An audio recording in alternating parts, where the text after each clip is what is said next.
Boom, here we go. All right, so we got another one. We back with a tournament guide, book one from Vishnu Warriors, book dropping.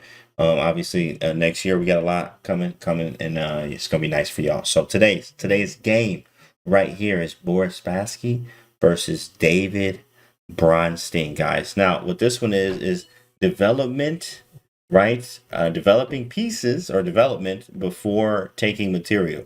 Development before taking material. So you got to make sure that we actually understand that and see what's going on with that.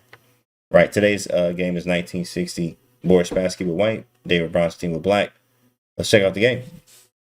E4, E5, and what y'all think we got here, chat? We're going to keep this like 15, 20 minutes in and out, get the lesson, right? And we move to the next thing. What do you think we see right here? E4, E5, what they playing here? What's Spassky about to play?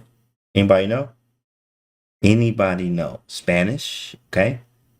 Kind of Spanish. Chess optics. Yeah, that's a good question. We can get that to you later. Spanish and Italian. Okay, Italian game. Very, very nice.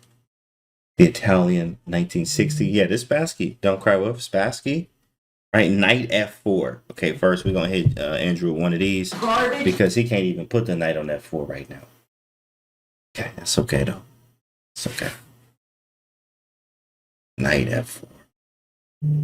Okay, let's see. We got Italian, Spassky, Spanish, knight f4. We have bishop, Vienna. In fact, I would love Spassky, Carol Khan. Y'all ready for this, chat? This is what it is. Spassky hitting right here with this right here. Y'all ain't know this about Spassky. Spassky was real nice with the King's Gambit. King's Gambit. Wow. Wow. Sheesh. 1960. He played David Bronstein. David ain't no joke, bro. David ain't no joke. Ain't no joke. Okay, he held Botvinnik, right? Down to the title, game for game, blow for blow, draw for draw, right? And only held the title because he didn't lose. That was it. He just drew every game. Bronstein is a monster. So playing at 4 here is a monster trying to dismantle another monster. This is just scary. Watching Titans fight right now. F4, E takes F4, he accepts it, right? Then we go into knight F3, okay? Knight F3. Now remember, today is about, right, I want you to, remember this. Write it on the wall 100 times, 1,000 times, right? I will not take material before development, or I will develop my pieces before taking material, right? I will develop my pieces before taking material. These are things that you should be telling yourself a lot, or at least have it in the back of your mind that should I be developing or should I be taking material? Should I be developing or should I be taking material? Because a lot of y'all just take material and then be out here looking like, and then be hurt out here. So be very, very, very careful, right? Should I develop or should I take material? Okay, after knight f3, we have d5, right? This is a nice looking move. Way to strike, open the lines up for the bishops. So Spassky takes it. I will develop pieces over taking material. There you go, Shamballin. Have 5 pawns for my king. Correct. E takes d5 and bishop d6 from Bronstein, defending the f4 pawn. Right, defending it because you don't want to give it up. Spassky says, right, I'm going to develop my pieces before taking more material. Now, of course, he had to take that one because that was kind of an exception. Where like you had to kind of take this because this is a challenging move. It's threatening this. It's kind of annoying. So we're going to take it. And if you take with the queen, I get to develop with tempo. Scandinavian style. Bishop d6. Okay, he develops. We develop too. Cool. Perfect. Right. And then knight to e7. He's developing pieces. He should be. Bishop d6, bishop c4 check. Looked interesting. You mean bishop b5 check? Why not d4 before knight to c3? That's a good question. He could have played d4. I mean, I think he just wanted to develop, right? Following the rule, right? I just want to develop before doing really anything else. D4 still kind of develops still, but it doesn't really attack the pawn anymore. So knight to c3, knight e7, and right here, look what he played, d4. So he could have played d4 then knight c3, but he chose knight c3 and then d4. Not really a big difference here. And then after d4, there was castles, right? After castles, bishop d3, continue developing. These weird pawns in the center are extremely strange here. Super strange, obviously. But, I mean, they do have, like, they take over 2 squares. Then you got this square. You couldn't put the bishop here. Can't develop the knight naturally, right? It's kind of annoying. This is pretty good for white. Bishop to d3. I mean, it's equal, obviously, from the engine. And we say obviously because the engine thinks everything is equal somehow, some way. But here in this position here, engine's like equal, but okay. Bishop d3, knight to d7. So knights are out. We're developing our pieces. White castles, and then h6. Boom. Okay, h6 here. And this is an interesting move. Actually, move number one on the engine here. I mean, Spassky was just so strong. Like, it's ridiculous for him to find this move here. White to move. What do you think it is, chat? White to move. What do you do in this position? What are we trying to do? What do you think you can do in this position? H6 was the last move.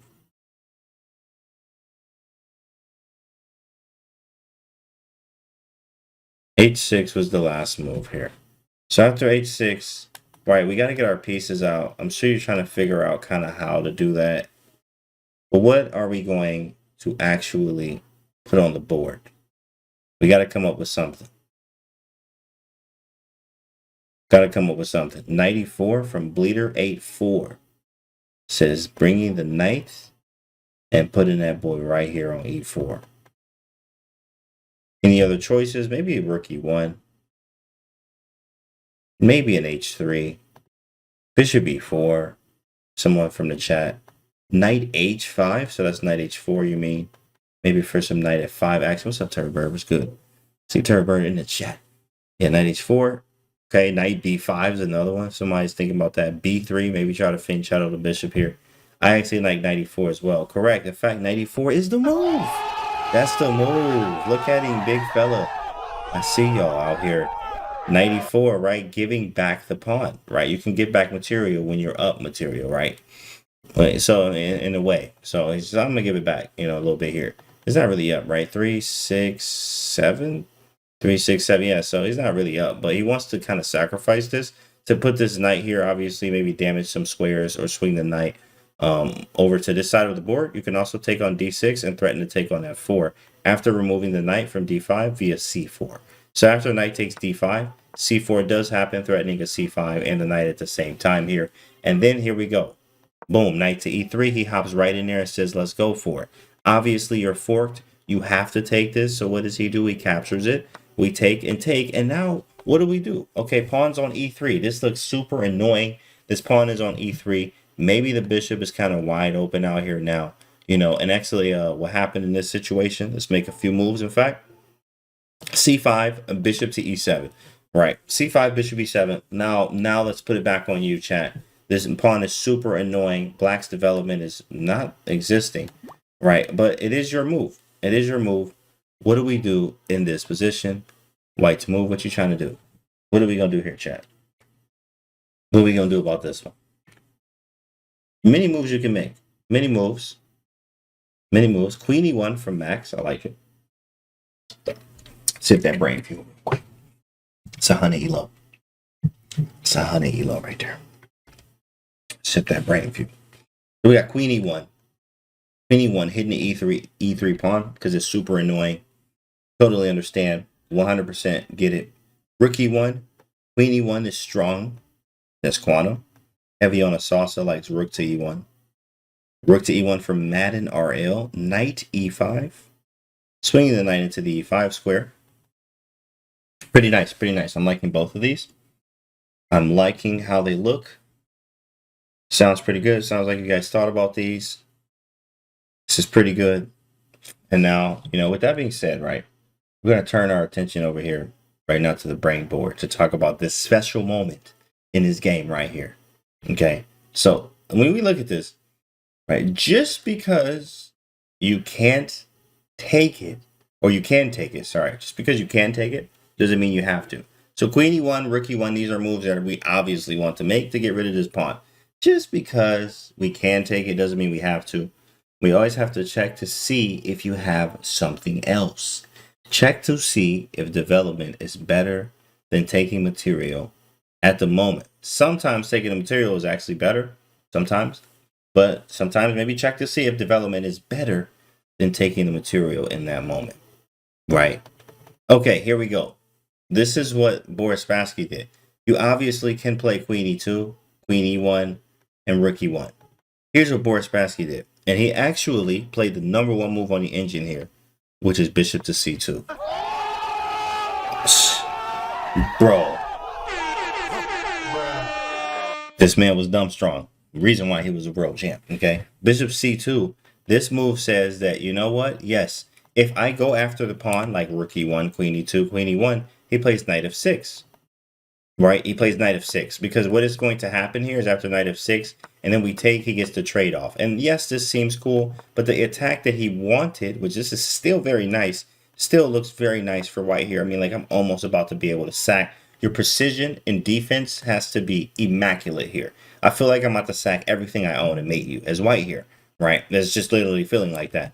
So it's a great position, but that's what Boris Spassky was actually saying. If you read the annotations of this game here, was actually thinking about that. Was the problem with knight f6. So he wanted to be quick on development. He says that, you know what, I'd rather develop my pieces and be faster, initiative, right? But then taking this material that's going to be here anyway, right?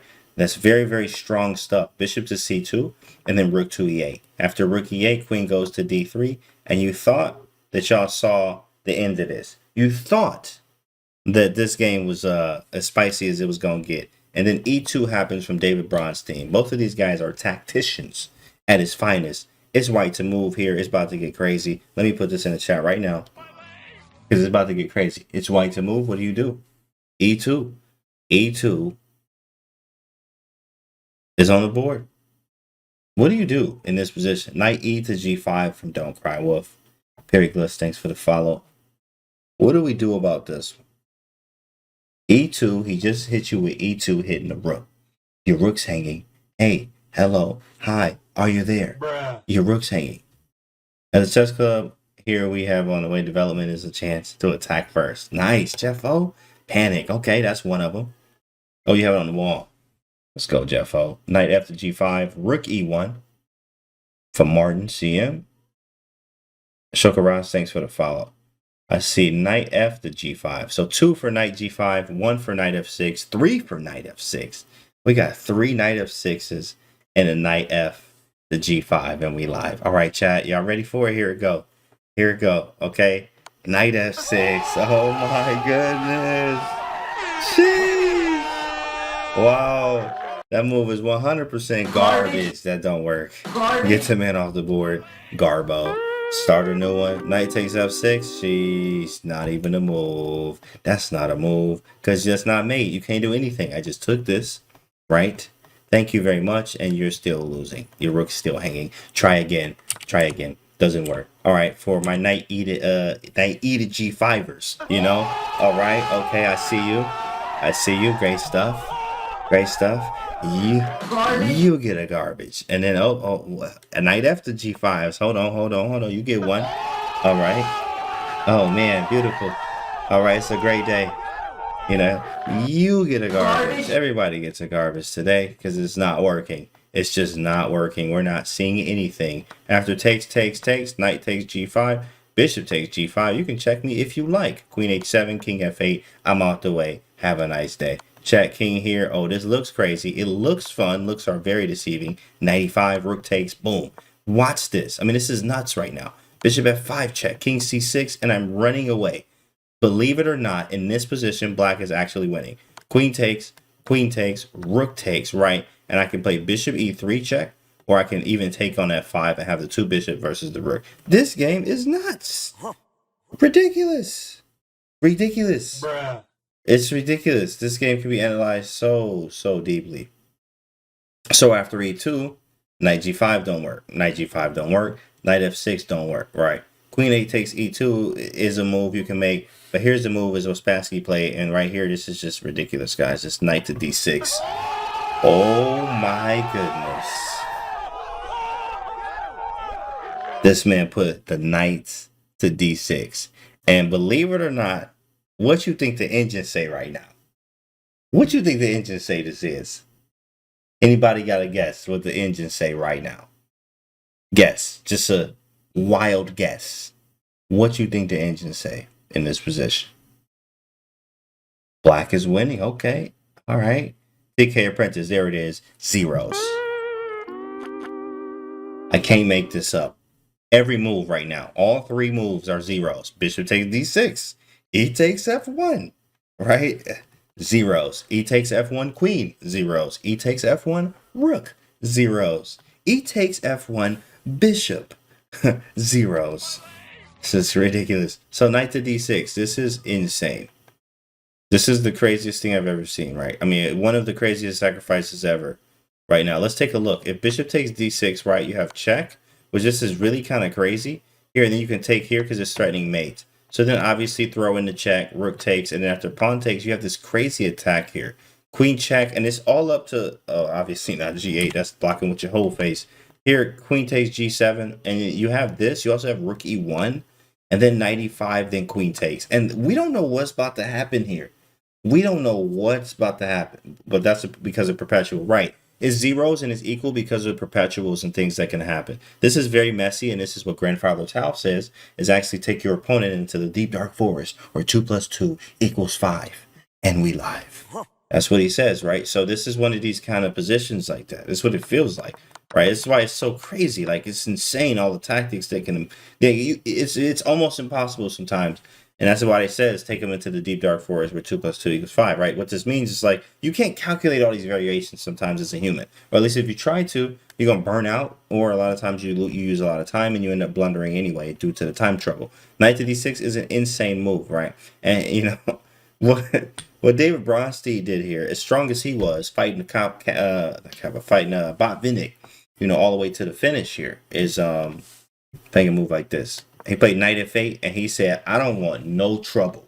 My guy, I'm not touching anything. You're not about to do this to me, okay? Not on national television. So he plays knight F8 and just says, cool, I'm just about to bring the knight over here. So all your little tricks on H7 are done, right?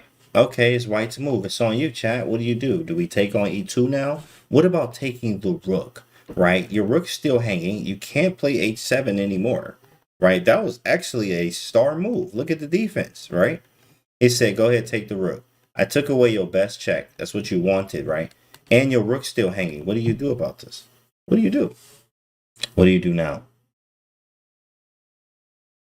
Wide enough for one. That's right, Andrew. So what's Spassky good at? I mean, you know, Morty. I mean, he's just a little world champ. Wasn't nothing too light. You know what I'm saying? Wasn't nothing too serious. Just a little world champ action. Knight takes F7 from Don't Cry Wolf. What a move, says Quantum Knights. What a move. Turbur with knight takes F7 as well. We have 2 for the knight takes F7 option. Quantum with knight takes F7. Guys, you are on it. It is knight takes F7. Great job. Boom. He hit that man. Queen's hanging. Queen's hanging. Right. So Bronstein says, you know what? Cool. Because this is getting all crazy. I'm tired of this. I'm going to take this rook first with check. He takes back. And then right here, this was a beautiful move, by the way. Best move was queen d5, believe it or not. But Bronstein chose bishop f5, giving back material, right? He's like, you know what? I just took that rook for you. My bad. Hey, man, can we be friends, right? I'm giving you a piece back. I'm giving you some material back. Here, you can have it. Obviously, we have to take this because it's obstructing the whole diagonal, and we don't want to trade the bishops or be passive at all. So queen takes f5, and then queen d7. He steps out of the way. So now there's no check anymore. None of this stuff works anymore.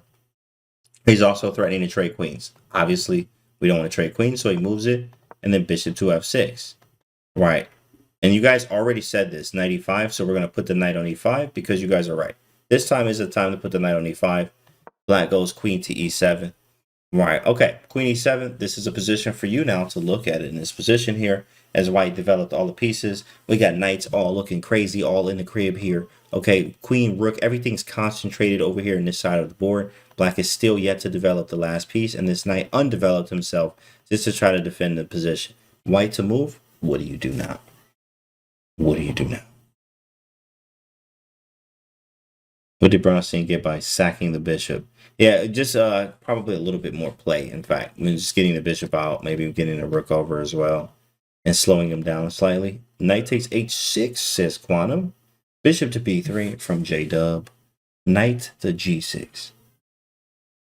What I'm gonna do? Right, Ghost FT. Yeah. Sorry. You win a pawn, says Quantum.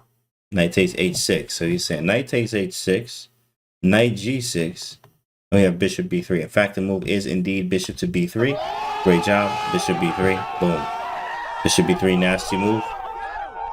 Nasty move. And right now he like, you know, let's flip the board here. Check this out, right? If you're Bronstein,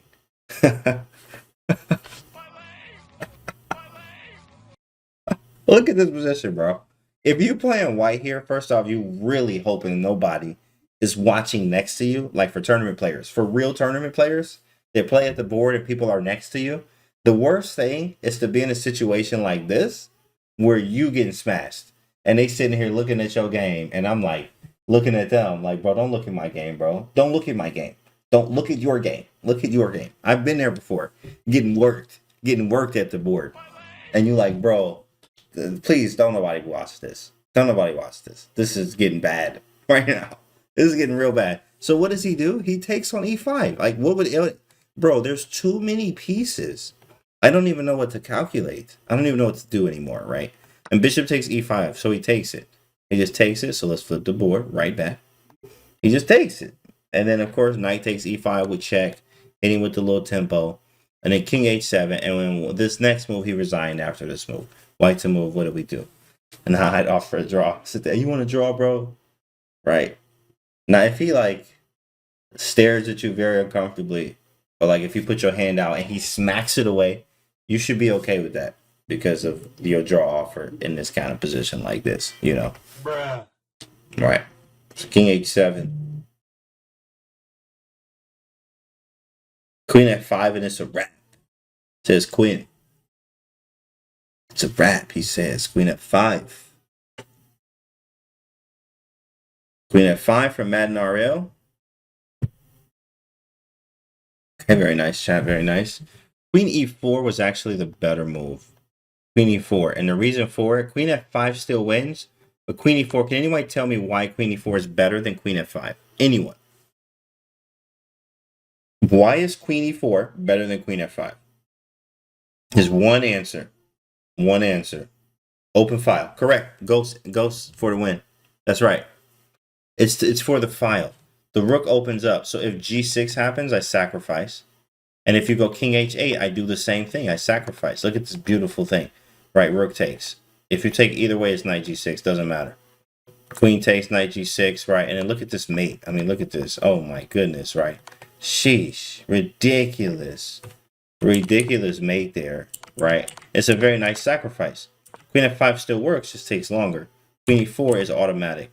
It's a sig mate, right? Exactly. And if g6, you take anyway. I mean, you even have rook f7 and then bishop f7, all right? Everything wins.